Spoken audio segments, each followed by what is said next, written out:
Hey everybody, I'm the Bigglesworth, and welcome back to another Piggy's Quick Tips. From time to time, when playing Minecraft, you're going to notice that you need wood. Wood to build things like chests and tools, and sometimes just different kinds of wood for different buildings you want to make. But the problem has always been, to get enough, you have to build a giant tree farm. You have to use torches and special spacing so that you can get the trees that you need. But recently, I figured out a couple of cool new tricks that you can do with trees. Here, let me show you. Now, the first thing we have to keep in mind that depending on what tree you're working with, you have different options on how they're going to grow. Spruce trees can grow to giant redwoods. Single jungle trees can grow to giant jungle trees. But the dark oak will only grow like that. So, coming over here, we're going to do this example using an oak tree. I'll get me some saplings and some bone meal, and what we're going to do is we're going to create a row that's 2 trees wide, and then we can extend this out as long and as far as we want into the distance. Once we've decided how many trees we want to grow, you can just start bone mealing. And there we go. And we can do this with the whole row. Now you can either do this with bone meal, or you can just leave the trees to grow. And if you notice, as we come around to the other side, we can actually get more trees to grow. And so you can see here that with every single type of tree, this can be done. Now, as with all things that you do in Minecraft, there's going to be a trade-off.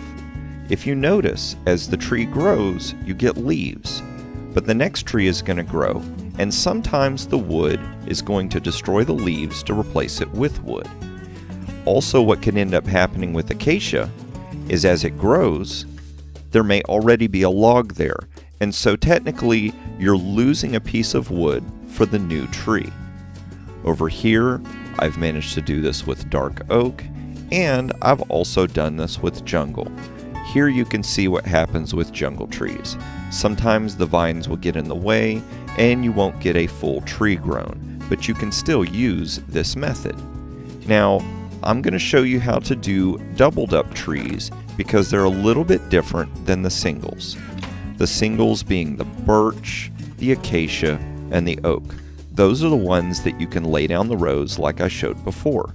But when you're dealing with trees that are going to grow into giants, like the spruce, the jungle, and the dark oak, you have to use a slightly different method.